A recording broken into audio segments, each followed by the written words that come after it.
EC2 overview. Storage and networking. Amazon EC2 provides you with flexible, cost-effective, and easy-to-use data storage options for your instances. Instances can access storage from disks that are physically attached to the host computer. This disk storage is referred as Instance Store, which provides temporary block-level storage for your instance. You can also attach an Amazon Elastic Block Store, Amazon EBS volume to your EC2 instance for persistent block-level storage. EBS behaves like a raw, unformatted, external block device. Your EBS data can be backed up using EBS snapshots and stored in Amazon S3. Amazon EC2 also uses Amazon S3 for storing Amazon Machine Images, or AMIs. In addition, you can also create a file system for use with Amazon EC2. Amazon Elastic File System, EFS, provides scalable file storage. Applications running on your EC2 instances can access your file system at the same time. Networking defines your network access to your EC2 instances. Amazon Virtual Private Cloud, VPC, lets you provision a logically isolated area within the AWS cloud, where you can launch your EC2 instances in a virtual network that you define.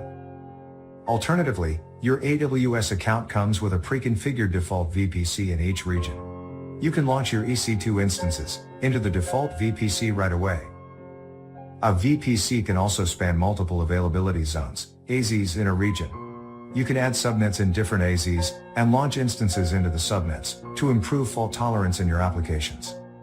You can also use multiple layers of security to help control access to Amazon EC2 instances in each subnet.